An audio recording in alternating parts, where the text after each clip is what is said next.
Supreme court में नौकरियों में पदोन्नति में आरक्षण के मामले पर सुनवाई हुई। सुप्रीम कोर्ट ने कहा कि वो देश भर में नौकरियों में पदोन्नति में आरक्षण को लेकर मामलों की 5 अक्टूबर से अंतिम सुनवाई करेगा। कोर्ट ने कहा कि हर राज्य के अपने अनूठे मुद्दे हैं, इसलिए राज्यवार मामलों की सुनवाई होगी। शीर्ष अदालत ने राज्य सरकारों को निर्देश दिया है कि वो राज्यों के लिए अनूठे मुद्दों की पहचान करें और 2 हफ्ते के भीतर सुप्रीम कोर्ट में दाखिल करें। सभी पक्षों को सुनने के बाद सुप्रीम कोर्ट ने यथास्थिति बरकरार रखने के निर्देश दिया है।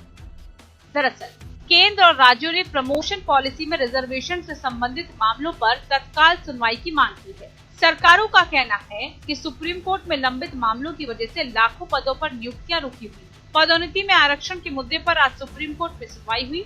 सुनवाई के दौरान राज्यों ने कोर्ट से कहा कि प्रमोशन में रिजर्वेशन के मामले को जल्द से जल्द सुनवाई करके सुलझाया जाए। सुनवाई में सुप्रीम कोर्ट ने केंद्रीय गृह सचिव A.K. भल्ला के खिलाफ जारी अवमानना के नोटिस को वापस लेने से भी इनकार किया है।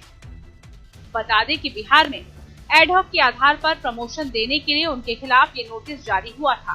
बेंच ने कहा कि इस पर बाद में चर्चा की जाएगी। सुनवाई में कोर्ट ने कहा कि प्रमोशन में रिजर्वेशन को लेकर पहले भी कई गाइडलाइंस बनाई गई हैं और कई फैसलों में उनका जिक्र भी हुआ है।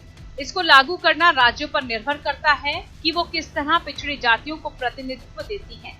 राज्यों ने कहा कि अलग अलग हाईकोर्ट के आदेशों की वजह से विरोधाभास की स्थिति बन गई है, जिसके कारण कई पदों पर नियुक्तियां नहीं हो पा रही हैं। राज्यों ने कोर्ट से कहा कि केंद्र सरकार के स्तर पर नियमित पदों के लिए प्रमोशन हुआ था।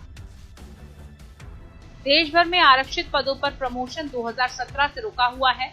शीर्ष अदालत ने इस संबंध में सभी राज्यों से उनके राज्यों में आ रही कानूनी अड़चनों की लिस्ट 2 हफ्ते के अंदर कोर्ट में दाखिल करने को कहा। 3 जजों की बेंच, जिसमें जस्टिस L. नागेश्वर राय, जस्टिस B.R. गवई और जस्टिस संजीव खन्ना शामिल है। सुप्रीम कोर्ट ने साल 2020 में कहा था कि सरकारी नौकरियों में प्रमोशन में आरक्षण मौलिक अधिकार यानी कि नहीं है और इसे लागू करना या ना करना राज्य सरकारों के विवेक पर निर्भर करता है। कोर्ट ने कहा था कि कोई अदालत SC और ST वर्ग के लोगों को आरक्षण देने के आदेश जारी नहीं कर सकती। इस टिप्पणी के बाद ऐसी बातें होने लगी थी कि आरक्षण खत्म हो सकता है। सड़क से संसद तक हंगामा हुआ था। Bureau report.